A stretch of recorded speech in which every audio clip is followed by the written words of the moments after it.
Let's Hi, rock. hi guys. This is the second episode of EGTAEG, also known as The Epic fun, Gamers. the funny egg tag, where you throw eggs to your opponents and break their noses. Yeah, we talked about this last episode, but I think that would still be a good game idea for like sports classes all around the world in school. Yeah, They should probably yeah. do that.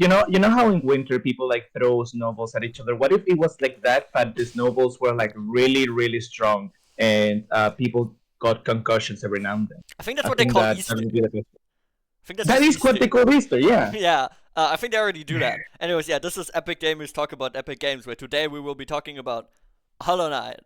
Um, That is a Drum very roll. epic game. And there should be like a drum roll here, but we didn't get a drummer as our third person, so you just have to like imagine it. One Uh, day we will have a drummer. We'll have a drummer. Yeah, this is like a band, I Yeah. guess. Just without the music. Yeah. Can you have a Hey, band without the music? do you have a hobby? Yeah, I'm the drummer. Oh, what band?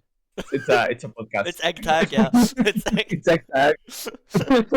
That'd be pretty good, I think. If any drummers watching this, you should comment. Like I had a call to action in the last episode, which they say it's good for retention if we get viewers to comment something. So please Yeah, comment. Even if you're yeah. not a drummer, just comment as if you were a drummer. You can pretend to be one. You know they do say that telling people to subscribe actually does work. So maybe we should just um I don't think we should. subscribe. I don't think you should No, subscribe. I think we definitely should. I We're think we doing should sell out. We're doing good cop, bad cop right now, where I'm trying to convince you to not subscribe, and Sami is trying to convince you to do it. So, You whichever have one to you like. subscribe. Yeah. Subscribe right now. Yeah, you should definitely do that. No, no, I feel like that doesn't really fit, this podcast. If you're watching on Spotify, by the way, there's no subscribe button, but I guess you can follow it. I Uh, guess you can give us money. yeah. Yeah, no one sent me the fucking credit card information after your last podcast. I was upset, to be honest. I thought that was like the main thing we got out of that podcast. Uh, Yeah. Speaking of last episode, if you guys saw the thumbnail of last episode on YouTube, instead of backshot roulette, I grabbed a PNG that said backshot roulette, and I didn't realize it. Yeah. So now, Just with an A instead of a U. yeah, I just googled backshot roulette logo, and that was like the only transparent option. Well, I guess we'll be talking about backshot roulette then in that video. Um, Yeah. you know, We're not talking about the game, but we're talking about the concept of a backshot yeah, in that roulette. in a roulette, yeah, that's how that works. Anyways, yeah, this is like probably the most anticipated episode out of the two episodes we've made because Sammy's beautiful profile picture on Discord is the knight from Hollow Knight. That is right. That is true. It is the knight from Hollow Knight. Very Not beautiful. the Hollow Knight, but just the knight from Hollow Knight. Because Yeah. that doesn't make the game lore confusing at all. Yeah, I love it when they did that. That was still when MatPat was around, so I made a theory about it. But I feel like if we talk about MatPat again, we're gonna have problems. I mean, last time we talked about Markiplier. There was like just a little ticket from YouTube that literally said, "Oh, this video talks about Markiplier." We should just say You know? we should just say a bunch of famous YouTubers' names. PewDiePie. Yeah. So PewDiePie. What do you guys think about PewDiePie? I don't think about him at all. Anyways, Yeah, yeah. Out of I our don't think I've ever seen a PewDiePie video in my entire life. yeah, I don't know if you can tell, but my profile picture has a Better Call Saul poster in the background. So maybe we'll talk about that someday. But first of all, we have to get to Hollow Knight, I guess. Yeah, yeah. That's- One day we will talk about epic shows. Yeah, we're gonna make a spin-off podcast. We're already thinking about like the Epic Gamer cinematic universe. It's like Marvel, but much Yeah. lamer. I mean, I don't think we can make something more lame than Marvel right now. Yeah, Sammy, what are you drinking right now while you're talking? I'm drinking water, sparkling water. I am drinking Coca-Cola, Okay. sponsored by the way. No, we're not sponsored. We're not sellouts. Sammy was taking LSD earlier before the podcast, so so he can be I more fun. wasn't sponsored by the way. Sponsored. But yeah, Sammy, By how did the LSD. LSD affect you? How did the LSD that you took before this affect you? It was not LSD. It was a allergies pill, but I believe it's pretty much the same. Yeah, allergies. I've never had one. LSD. I don't even know what an allergy is, to be honest. Uh, It's your body suddenly breathes pollen, and your body's like, oh shit, that's like really dangerous for us. And so they decide that the best way to protect your body from the terribleness of pollen is to close every part of your body that breathes Yeah, and then and the not allow pollen, any sort of air to get into, because and that's their way to protect the you. pollen really won't Uh, get in. I mean, it's true. yeah, yeah. I Um, mean, it won't. that's weak.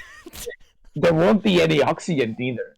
But I think that's just details. So we're already Joe Rogan. We've already turned into Joe Rogan. Hey Sam, can you explain to me what an allergy is? And then I'm just gonna like agree. Yeah, That's what they well, do on Joe Rogan. let me just get my marijuana real quick. Yeah. A lot of things have happened in the world since we recorded our last podcast. Um, but the most important thing that happened is Hollow Knight Silksong still hasn't released. Yeah, yeah. Don't remind me. Yeah, we should probably It's a slow one. yeah we should probably start talking about Hollow Knight then, because the fact that the first Hollow Knight got released is already kind of a miracle. Um, Yeah, because it's like basically the first project. Before we continue, we should probably say huge Hollow Knight spoilers in this podcast. If you plan on playing Hollow Knight and don't know anything about it, and also if you don't plan playing Hollow Knight and don't know anything about it, maybe don't watch this podcast. You'll probably play yeah. Hollow Knight once in your life if you're an epic gamer like us. So, and as long as you don't want to be spoiled, probably don't watch this. We're probably not going to be talking like about the story the entire time, but we will probably mention different points in the game. So, yeah, Yeah, we're disclaimer. we're gonna talk about. Well, I mean, I am a huge Hollow Knight fan. I'm Yeah, sure no one is surprised by that. We are most likely gonna touch on a lot of very important parts of the game's lore, of the game's progression, the way how it works, boss fights, music, like everything that you can think of. yeah, Um, so yeah, if you've not played Hollow Knight, I can tell you it's pretty much universally considered as the best Metroidvania out there. yeah. Um, and that's not because of a lack of Metroidvanias existing. There's a It's lot. because it's that good. Yeah. Yeah. What are my credentials? I beat Pantheon of Hollow Nest. I'm better than you at Hollow Knight, Sammy. So I must know it more. I I believe that I've played for longer than you have.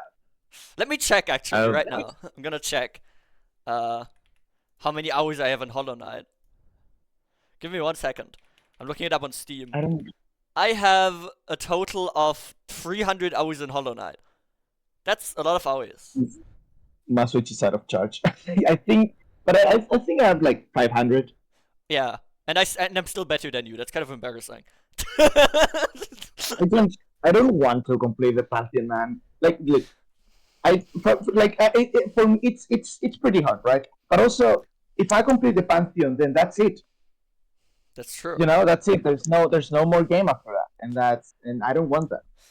I don't want Hollow Knight to stop existing and to not have anything else to do in there. Th- I want that I decide that I want to play Hollow Knight, I want to have like an objective to follow. I feel like that is a topic for another podcast.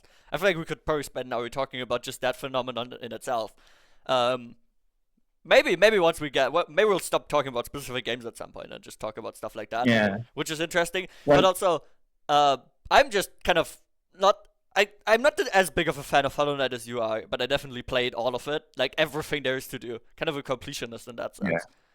Except the fucking speedrun achievements. I fucking hate the speedrun achievements. Anyone who They're put those in the game. horrible. They suck. Hate speedrunning. I love speedrunners. If you're a speedrunner, you love great.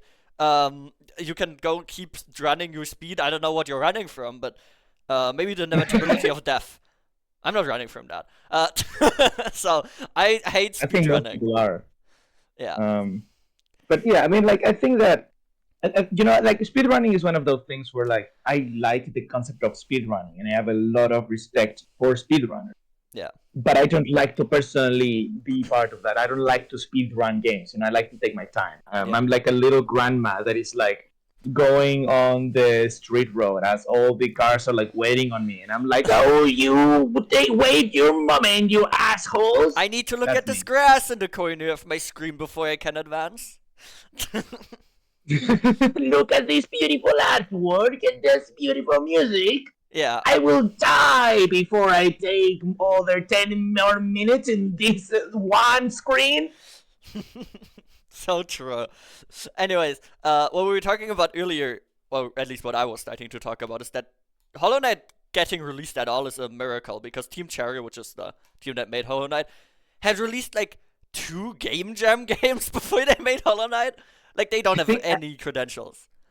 yeah, the main character comes from like a pretty bad game called Yeah. Angry Man. It's Um, not a good game. I mean, they use the same engine that I use when programming, which is Unity.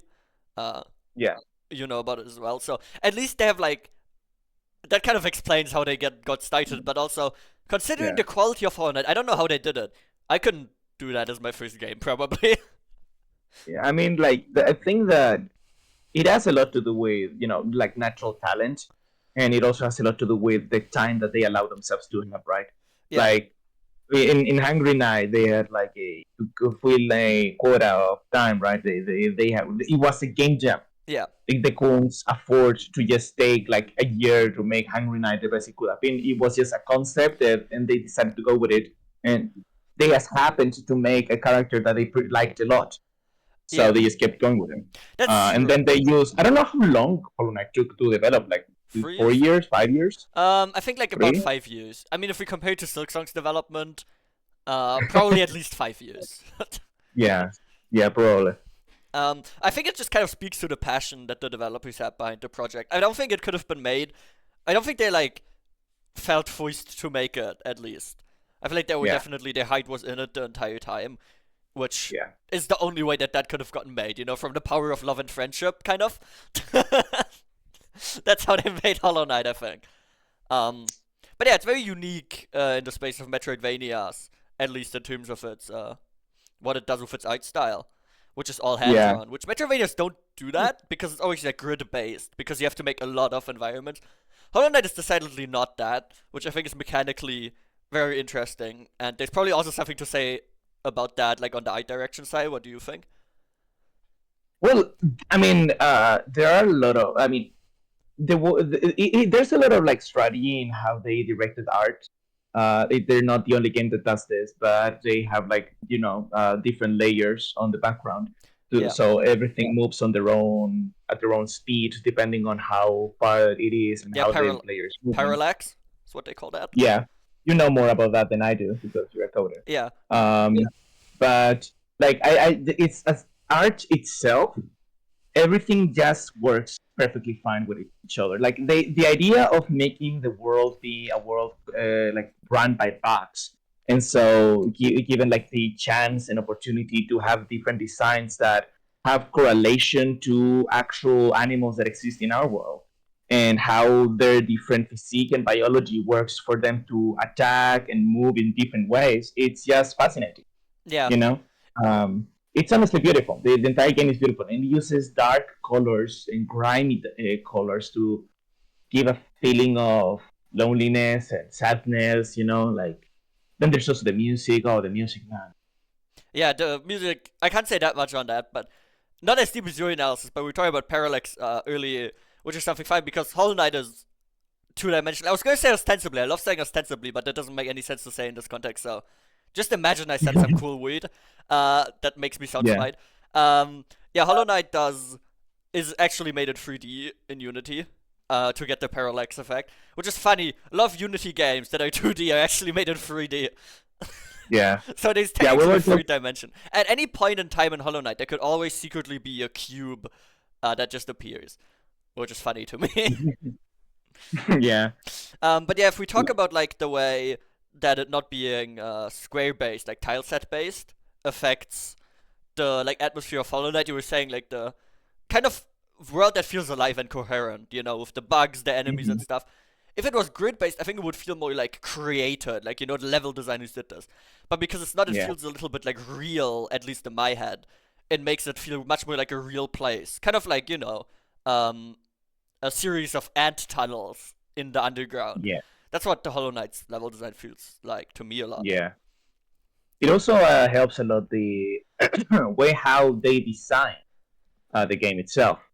Most games try to have a world that is, like they either try to like just make a simple game that is simplistic and it doesn't need a lot of lore, or if the game has like a lot of story, then they try to think about it beforehand and then make the game around that story. Yeah. um, that's how that's how Dark Souls was made. Like a lot of people always compare Dark Souls to Hollow Knight. Very um, similar, very much inspiration, I think, yeah. between those two games. Hollow Knight did not take either of these paths. They did something that is like objectively something that is a bad idea and something that you should never do if you're developing a game like Hollow Knight. That's interesting. What is They it? they decided to just run with it. Yeah. Like the developers have said themselves that like as they were developing Hollow Knight, they just took the character of Hungry Knight because they just liked how they did. The character did not even have like a name or anything other than Hungry Knight. Which is a shitty name. And They never gave him a yeah, name either. They never even like came up with a better name for him, which is kind of a scam.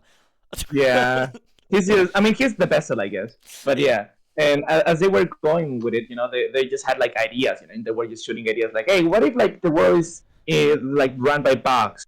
Yeah. And they will be like, oh, that's pretty cool. Hey, what if there's like, a big mega bug that actually created the yeah, whole world? Like, God, that's actually a yeah, win. yeah, and they would also have like they also like start like drawing like what is the name, like concept art. Yeah, they started like creating concept art of how the world would look like, but like without any sort of like premeditated effort to like get to a specific like to a specific final line or any of development or anything like that. They were just having fun, like creating this world from scratch and developing the game as they were creating the world. Like objectively not how you're supposed to make a game because there are so many things that can go wrong. But I guess they just built different because they made what is universally considered one of the best indie games and one of the best games in general, like in the entire history of game development. Yeah, I think this speaks a lot to a philosophy that I also kind of follow, where it's better to just do things than think about them a lot. Because if you think games that get popular sometimes, it's no longer like a barrier of AAA games are the only ones that can succeed. Very small developers with basically non-existent budgets can release. Even though Hollow Knight did not have a non-existent budget, they had a huge Kickstarter. But it kind of shows that sometimes just doing things and winging it and just making something from your heart is maybe on the same level of like gives you the same level of success as just thinking for days, hours, weeks with a team about what do we want our game to be, how do we make this the most appealing, which I think is a very interesting idea in modern game development because it's kind of been like a refined art at this point. Some more experimental things like Hollow Knight, kind of crazy how they can succeed now. Mm-hmm. No, I agree. And then there's also the fact that like once they had already like created this world, these bases in which they can build after. They made DLCs, and I mean Grimm's Troop, God Seekers, like it's they're two amazing DLCs and for free as well. yeah. I mean, if you buy like the ultimate version of Hollow Knight, Hollow Knight Blue Blood, like you're going to, I think it's Blue Blood, I'm not sure, Blue Light. I mean, Lifeblood, but that's also just one of the updates, I think, that they did for free. Yeah. But it's like the Ultimate Edition. I don't think you can buy the game separately nowadays. Maybe you can, but everyone just buys the like full edition. And like it's like I don't know, like $12, something like that. Very cheap. Yeah, and it's so much content. Like so much content. It's ridiculous, honestly. I mean, 200 hours and 500 hours. I mean, it speaks for itself, kind of. How long you can get lost in this world. I mean, compared to a movie where the tickets would cost more and it would give you 3 hours maximum of entertainment. Very crazy to me how that happened. Yeah, can we just talk about that? Like, can we just talk about, like sidetrack a little bit about, like the editor, the editor is going to hate me for this, but me, I'm the editor. Yeah, well, yeah, I know. You're the editor. Give me the credit, everyone, give me the credit, please. I am the best. Sorry, no, Sammy's also a great help. We kind of edited together, so I just want to be a little bit egotistical here. Yeah, continue. It's fine. Yeah, but the editor, you are. is going to be like extremely mad at me for this. But can you just talk a little bit on how games are just so underpriced? Yeah, I think games I should be more mean, expensive. Um, yeah, no, absolutely. Like I want games to be more expensive, you know? yeah, Like we're talking about a game that is gives you hundreds of hours of entertainment, and it's cheaper than to go to a cinema and watch a Marvel's movie yeah, that gives you like 2 or 3 hours. It's yeah. ridiculous. It's absolutely ridiculous. It's preposterous. I think it's kind of because AAA games cost €60 or $60 wherever you live. It's kind of in that ballpark. Um, it's kind of like those are really expensive, but they have not gotten more expensive since the like N64 era. AAA games have always been $60, €60, Yeah. whatever. Um, and game prices have just never gone up somehow, which is kind of Yeah. strange. I guess it kind of shows like the gamification of the market. The games market's gotten bigger and bigger, more people have gotten into it, and they've made it cheaper because it's like casual now. It's not like so much. Yeah. People don't see games as much of an art form as like other things, Yeah. so they see them more as a Yeah. toy in some forms. Which we're kind I of trying agree. to have the opposite view here. We're kind of hipsters. Yeah, yeah, no, absolutely. Like, I mean, like, I've literally seen, like, movie critics, artists in many regards, like, just like saying outright, no, games are not an art form and they will never be, and like, okay, I guess, Yeah, fuck like, those just guys. outright, yeah, fuck those guys, absolutely. Like, outright, like, looking at all of the effort that goes into making a game, into making its art, its storytelling, that, like, in some regards, I'm not saying always, because it always depends, but in some regards, or sometimes even doing it better than other art forms, Yeah, yeah. And completely ignoring all of that and being like, no, games are not an art form; they will never be. yeah. It's, Anyways, I think the way in which this becomes important is indie games is price. Like indie games keep trying to underprice themselves. They keep undercutting each other in price because the market is very oversaturated. And right. I think it's kind of sad. I think indie games should charge more. I feel like I should have paid more for Hollow Knight than I did. Um, Yeah, a lot of I mean, great games. I know people that have played the game, like bought the game more than once, not because they want to like have it on more console or anything. Like that's just an extra bonus, but they Yeah. just do it outright because they want to give Team Cherry more money. Yeah, and in the case of Hollow Knight, there was a big Kickstarter behind it, and I think Team Cherry made enough money. I mean, they've been making Silksong for a long time. I think they can take all the time they need, at least like from Yeah, a financial absolutely. standpoint. The community Yeah, is going to lynch them at some point, but that's like in the future, like yeah, 2053 is when Team Cherry will get yeah, publicly executed by the yeah. community. Like I make jokes as much as anyone else of, oh, when are we getting Silksong? Oh, Silksong will never come out. But like I am genuinely like somewhat, well, like, in that perspective of, I don't care if they take 20 years. Yeah, I think Like they should. I don't care. Like I can be like a wretched old man, more similar to a raisin than a person, and I don't care as long as I eventually get to play this game, because I want them to take exactly the amount of time that they need. Like, Yeah, that's I think what we should strive for as consumers. We should strive for games that take years and years to develop, if that's what they need, or else we're gonna get like, well, remember Cyberpunk yeah, 2077? rushed and then they tried to fix it. The same thing happened with Mass Effect. Uh, Yeah, and in The Hobbit, there was like Gollum. Yeah, Gollum. That's the name of the yeah, but game. that game was just bad, like rotten from the core, I think. Uh, Yeah, but yeah, what I think is like the main takeaway here is that I think games should be considered more of an art form than they yeah, currently are, and absolutely. now then they would also cost more. Kind of on as a Yeah, little side tangent before we get back to the main video. I think the one thing Team Cherry's done wrong with Silk Songs management is they kind of gave people false expectations. They did a whole demo, like almost released trailers, full trailers, like 4 or 5 years yeah, ago, and I think that was just too early. I feel like they shouldn't have gone that far if they thought the game was not near yet ready yet.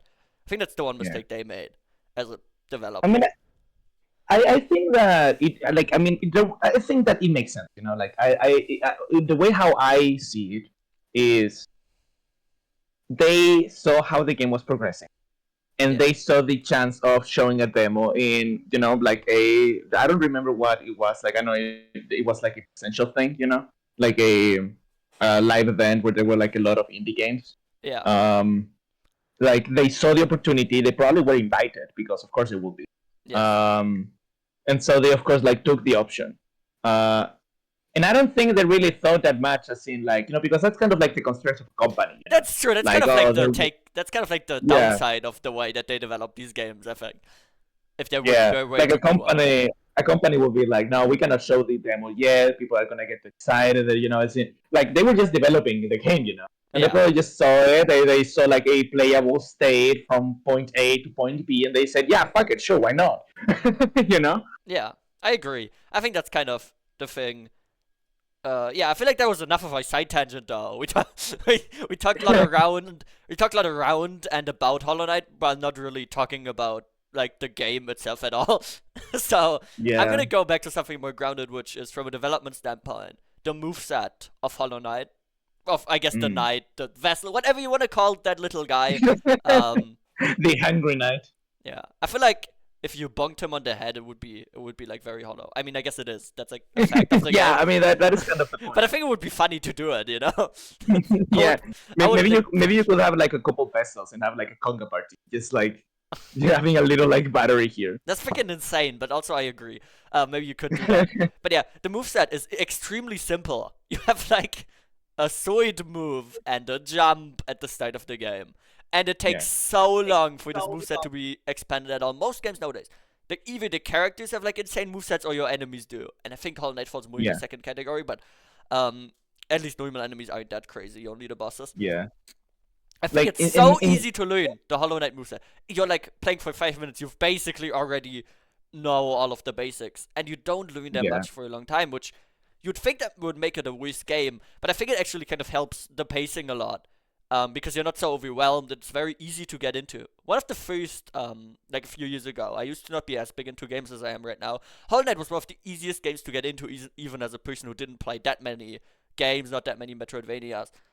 And I think that really kind of shows why it was so successful in the genre. It made it so much more accessible.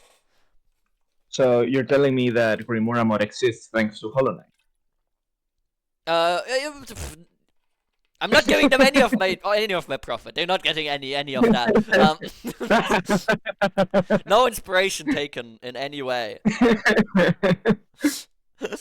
But yeah, no, I absolutely agree. Like, I mean, I think that the genius that comes from Hollow Knight is the fact that, and this is something that a lot of Metroidvanias kind of like lose the point. Yeah, Uh, the like the moveset itself, the basic moveset is pretty much all that you're gonna need for 90% of the game. yeah. You know, Also, like that is Hollow Knight. Like that is your main character, and the little things that you get, like the spells, they are extremely useful in battle if you know how to use them. But you don't need them. but You also, need the spell in the tutorial of the spell, but other than that, you don't really need it. yep, And the same happens with the double jump. With I think that the dash is the most like important yeah. The double ability, and you jump get it pretty also. soon. I mean, it is still a Metroidvania. You need all of the movement abilities, at least just not in combat, is what you're saying. Yeah, But you do need yeah, them in combat later. like I think that's kind of different with the movement abilities. Those are a necessary yeah, component of a Metroidvania, but of the combat yeah, abilities is what you're saying. Speaking of, the yeah. spell system is the simplest spell system anyone's ever made.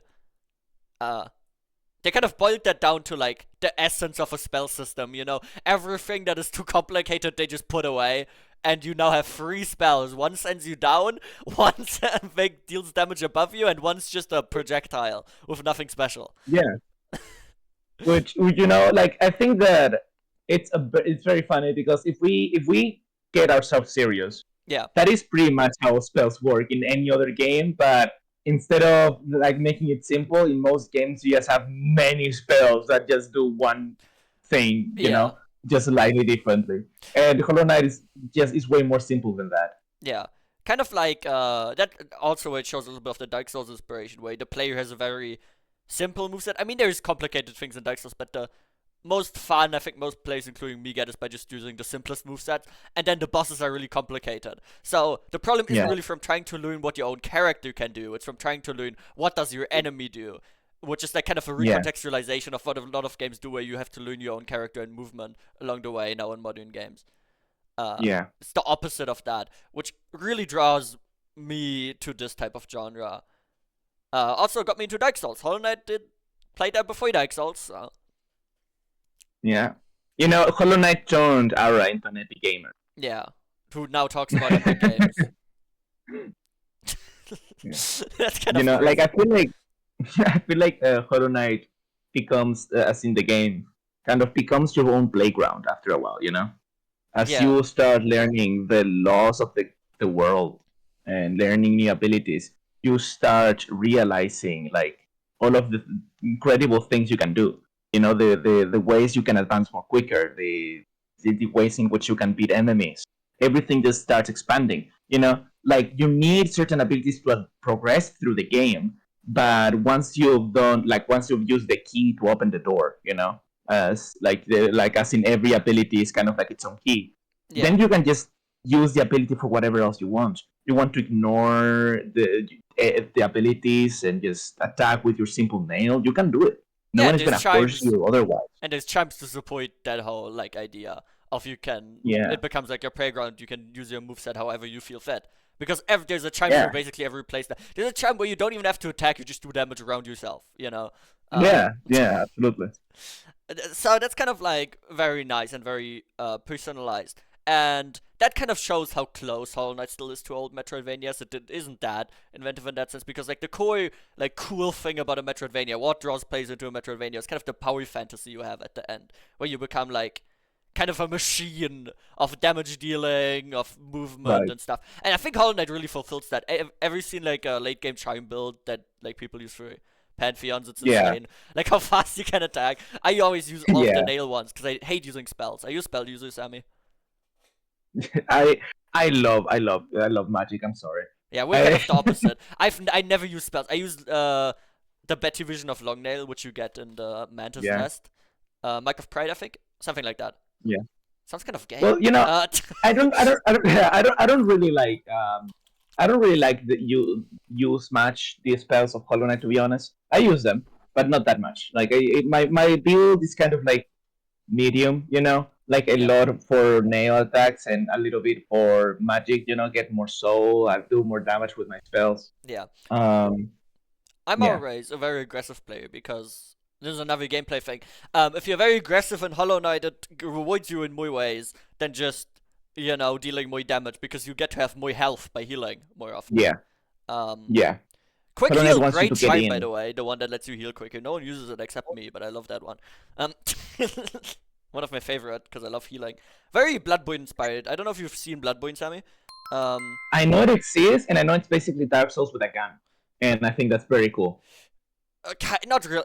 Let's not get into it in this podcast. If anyone wants to see a podcast about Bloodborne where I explain what Bloodborne is to Sammy, comments, call to action, That would be very fun. etc. So I know that there's like a lot of theories that like the Dark Souls, you make like a portrait, a painting, and that's like a world. That's not a theory. That's And something that just happens. no, no, I know that is something that happens, but like I know that there's like a theory that like the world that is inside the portrait is the plot point.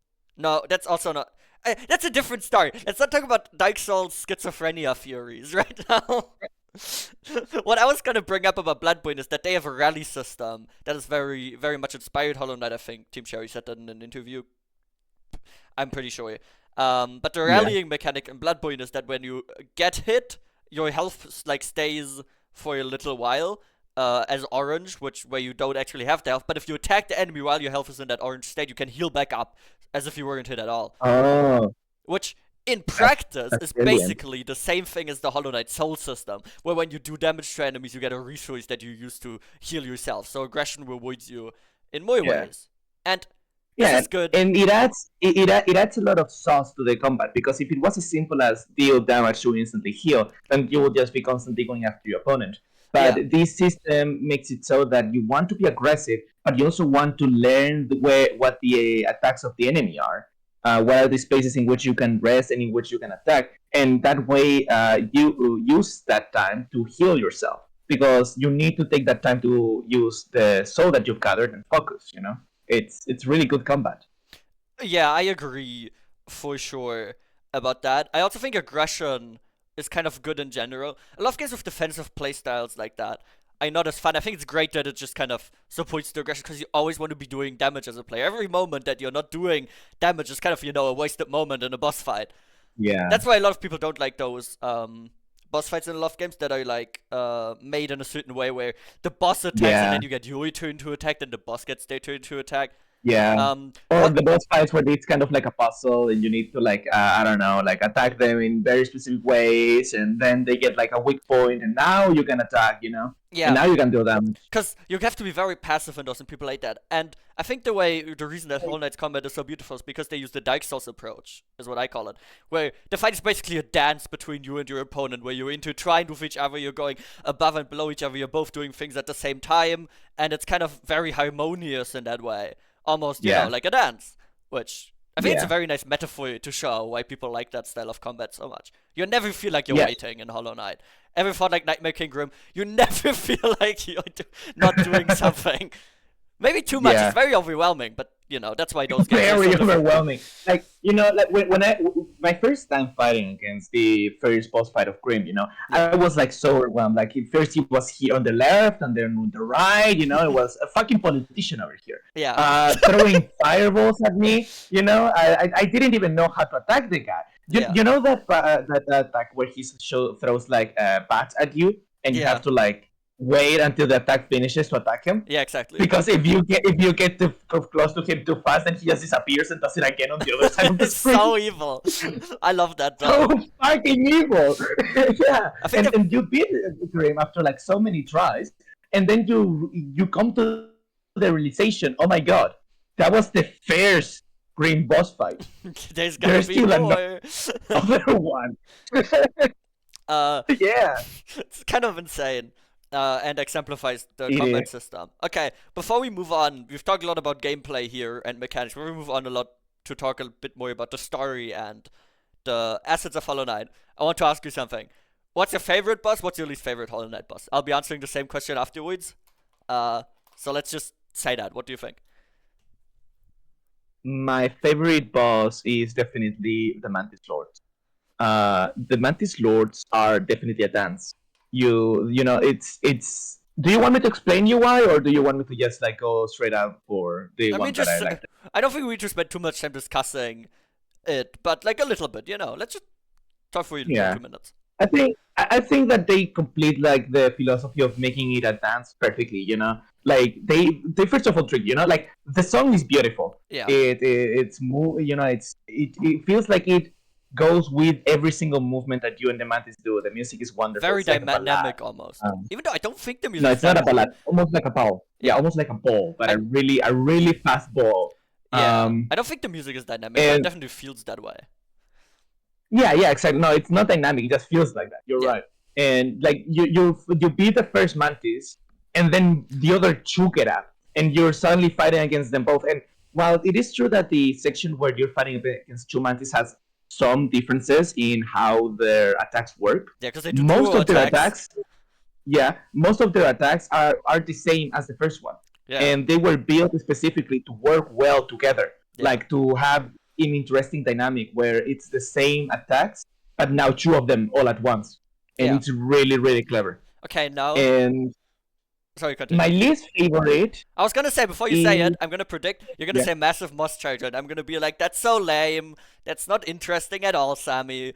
Okay. I will say I don't have a big problem with that guy. I think that he works more like a mini boss than a big Yeah. boss. I'll be honest, and he's not like in a story heavy moment neither. He's not the only boss of that section either. He's just Yeah. there. That's true. Okay.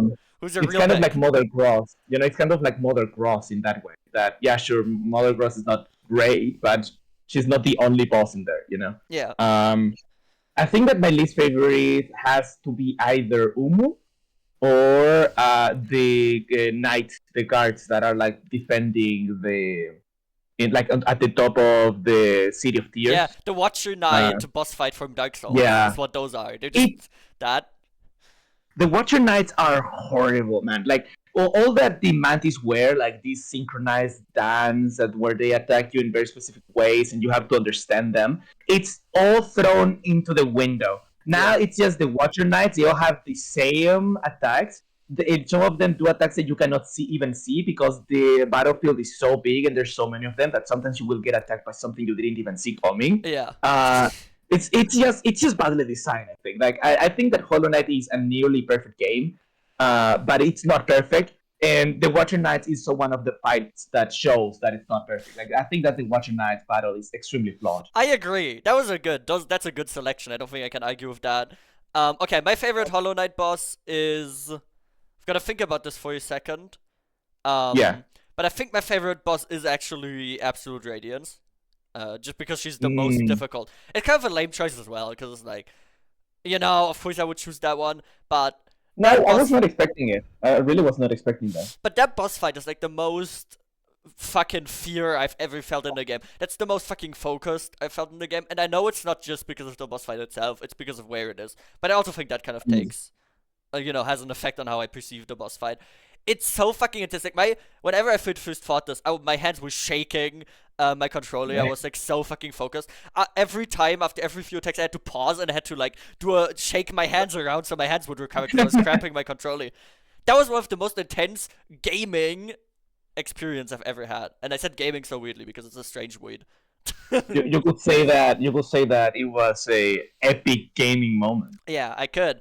Close second is the Sisters of Battle, but you already talked about the Mantisloids, and that's just the same Yeah. boss fight, but with a third one. So, yeah. Least Yeah. favorite boss fight is Pure Vessel.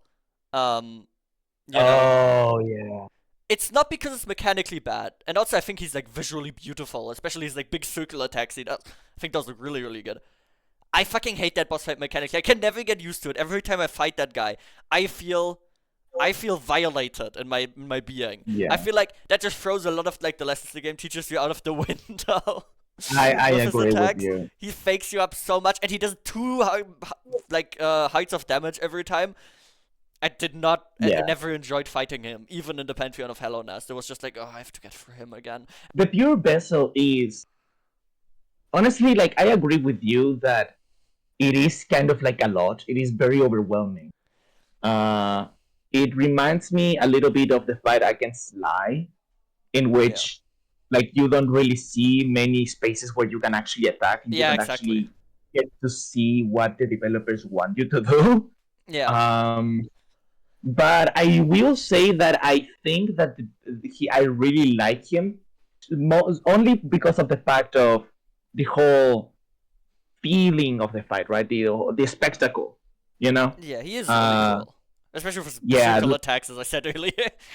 Yeah, like the way how his focus turns into an attack instead of a heal. The way how he is like a way to like appear fucking spears from the ground, not spears, but like swords. Yeah. Like it's just nails. I think that his fight is really cool. I think that his song is very nice as well. And I think that once you get like the hang of it and where you're supposed to attack, it becomes more rewarding. But I do agree that the guy is kind of weird. It's not a fight like it's on not a any Nightmare other. Kingdom, Not everyone can be like him. Yeah, Um, yeah, not everyone. Second last place is Grey Prince Zope, but I think he's like that on purpose. Just don't like him. Yeah. Okay, yeah, I think that kind of concludes our mechanics section of the podcast. We're gonna do more section for this one, see if it works out. Yeah. I want to talk a little bit about like the story of Hollow Knight, a bit about like the themes of Hollow Knight, and I think you might have a lot to say about that as a writer. Yes, yes. I mean, Hollow Knight is a story that primarily, at least the way how I read it, Yeah. is a game that talks about loss and about sadness. Yeah, I mean, It's very like, melancholy focused. yeah, the game focuses mostly about the entire game goes around Hallownest, right? Yeah. And the entire game's main theme is that everything has to die. That is the main theme of the game. Yeah. Everything eventually dies, no matter how hard you want to keep it otherwise. And that's also what all the DLCs do.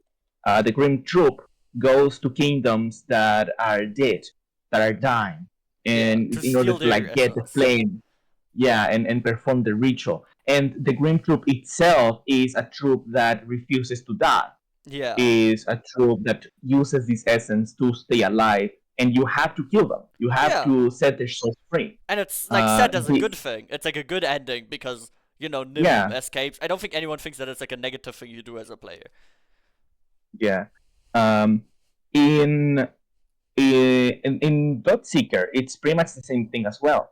The Godseeker, he keeps himself sealed away, and basically breaks his mind into keeping all of like the people that escaped from this land without gods in this place, where nothing changes, and they Yeah. just try to keep atoning with the different gods of Hallowness. Try to get their home back in a way, like keep the status quo, Yeah. and you show them that that is not possible by literally breaking the mind of this guy even more.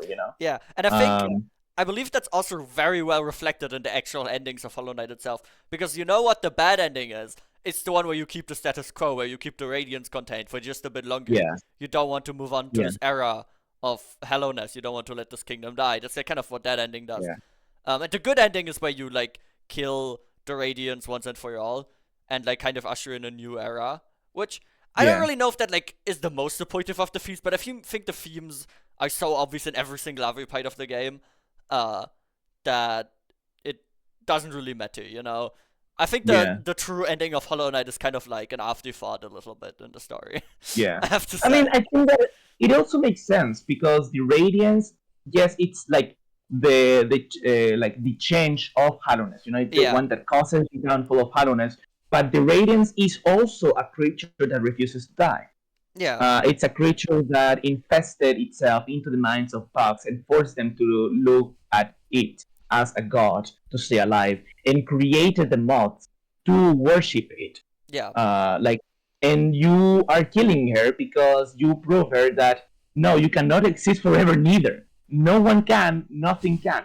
Yeah. Everything has an ending. That's You know. true. I Uh, guess that's an interesting and way to look at it. yeah, and like what you say about like keeping the status quo, right? I Yeah. also extremely agree with that because even if your vessel is perfect, even if your vessel is like the perfect vessel and the radiance does not get out of there again and Yeah. again, Which is shown to not be, so yeah. yeah, Hallowness already died. Yeah. There's nothing left Like, basically. yeah, like what are you doing by keeping the radiance there? Like, it's nothing. Yeah. Everyone is already dead. It's just like the broken shell of a kingdom with people like being there, I guess, like on Dirtmouth, and they're Yeah. like just living life, but it's not Hallowness anymore. Yeah. It's very It's a new sad. thing. Very sad. Yeah, uh yeah, I think that's kind of the obvious point of Hollow Knight, I think. I don't know how many people get that when they play the game. Very, yeah, like subtle with its storytelling. Except at the yeah, start with like the poems, I guess, but after that it's kind of like not that much mentioned, I guess, kind of because there's not that many people left to talk to. So every like piece of information you yeah. get, very Dark Souls-esque. Very many comparisons to Dark With Souls in this video, but that's just because they're similar games. Where yeah, the world itself, a lot of things are not explained to you, and you have to piece them together yourself through like item descriptions, through lore stuff that isn't obvious in the first place.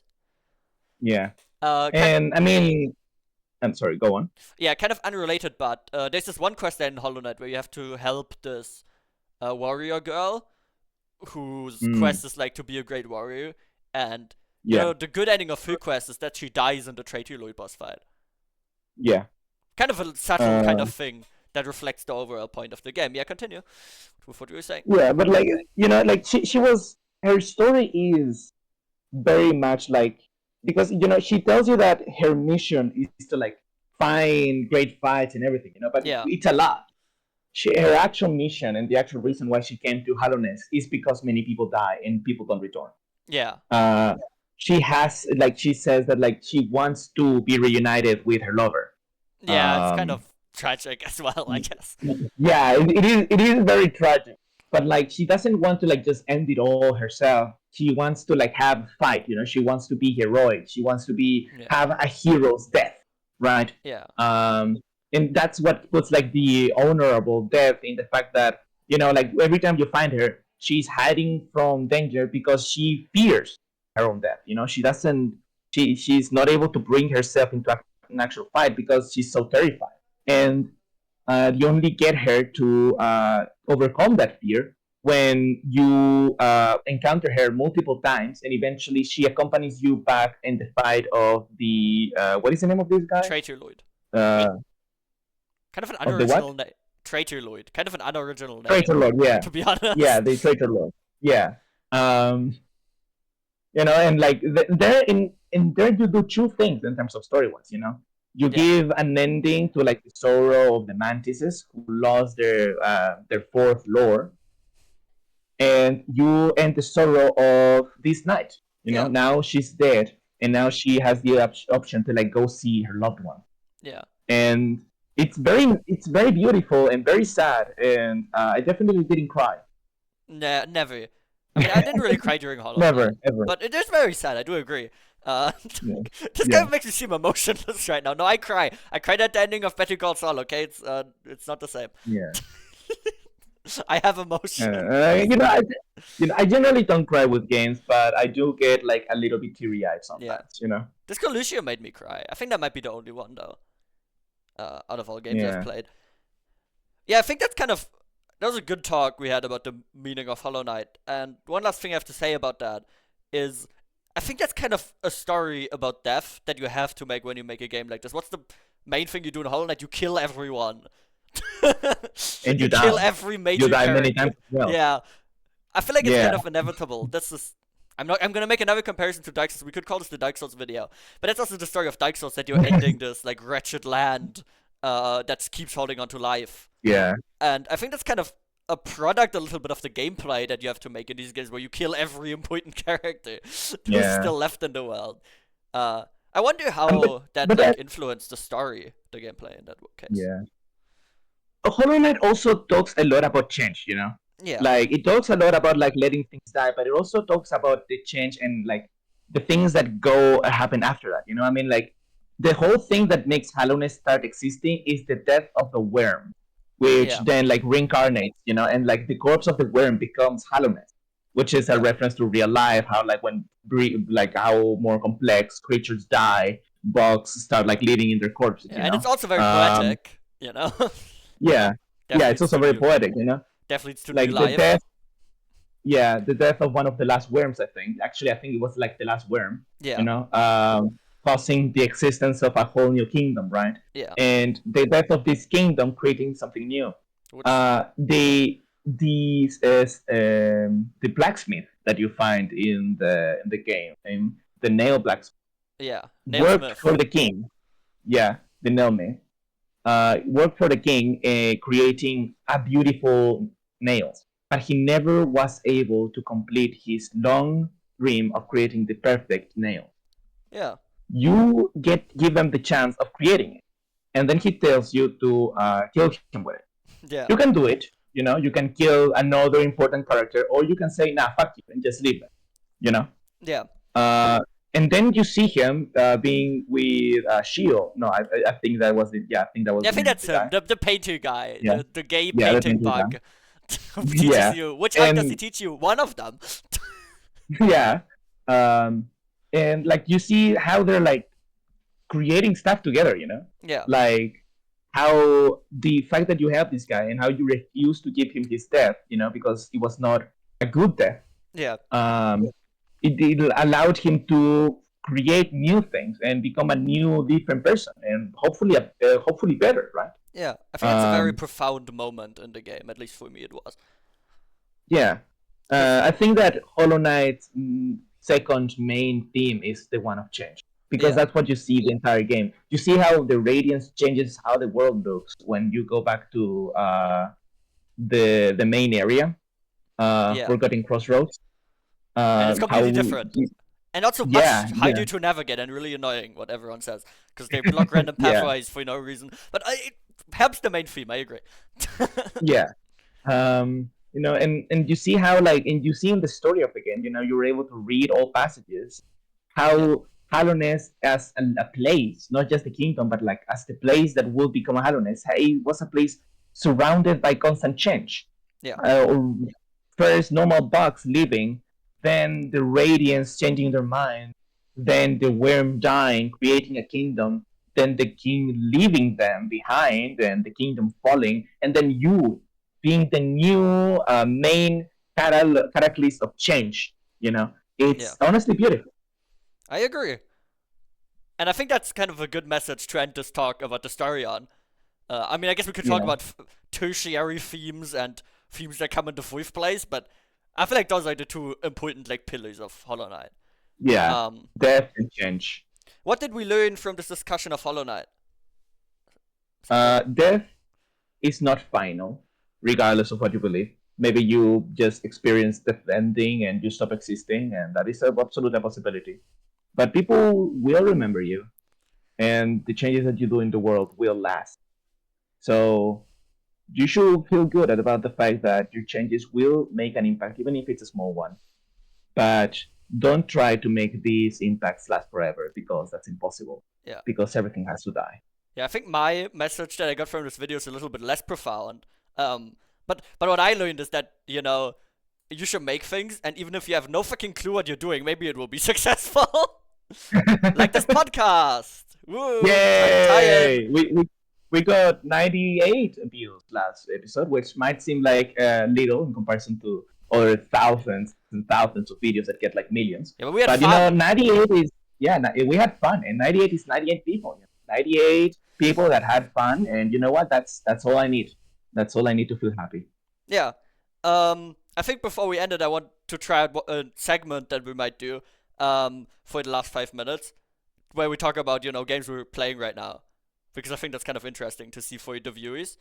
So actually, Sammy, me have been. I'm just gonna start the segment. Sammy, we've been playing Professor Mhm. Layton together recently, which is a game I introduced him to, and we were having a lot of fun. I think, right? Yeah, it's a good game. It's a good game. Yeah, we have to I'm do. still waiting for the sword fight, though. Yeah, we've been doing a lot of like funny voices to voice all the characters, which is great. Have you been playing anything else recently? Well, I was playing Cuphead for a while. I decided to get Cuphead, enjoy it for a little bit. Every time I played Cuphead, it was pretty much like on the house of a friend, Yeah, um, like on their console and stuff. And now I decided to get it for myself and enjoy it, and it's been pretty nice. I still have not like interacted with the DLC because I want to finish the main game first, but it is pretty hard. yeah, Ara says that it's an easy game. yeah. I That it's first and second tried every boss. I'm kind of a winner chicken dinner in that scenario. I would yeah, say. he's more of an epic gamer than I. Yeah, He's the epic gamer of the epic gamer. yeah. I'm the relatable one as well, and what you're the smite one, something like that. Yeah. I think. I've been I playing a think lot that way. of I've been playing a lot of Bloons Kitestorm recently, which is a game in the Bloons franchise where they made it about kites, which is kind of fun. Yeah, It's a multiplayer game, so that's kind of what I've been playing recently. Except what we were talking about right now, Hollow Knight, and last week Buckshot Roulette. That yeah, that's kind of just what we're doing right now. Uh, yeah, yeah, I guess we can end it on that note. yeah. I don't know. Do you want to talk about anything else? No, Is not there really. anything else I on think we got a pretty down? good conversation about Hollow Knight, and to be honest, Yeah, yeah. It was very nice. It was very profound. yeah, We talked about death. We talked about change. We talked about games, and this time we didn't talk about Obama. yeah. So yeah. No, well, we still did get one politics joke in there earlier. Yeah, That yeah. was pretty good. I'm sorry, by the way. We love you too, viewers of most of the political spectrum. Yeah, Anyways, yeah, as long as you believe in democracy, we believe in you. yeah, yeah. I think we sounded real smart too with the things we said.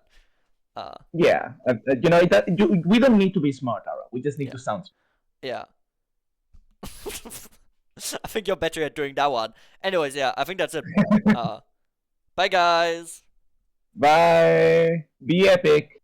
Be less epic, probably. I think you're probably being too epic right now.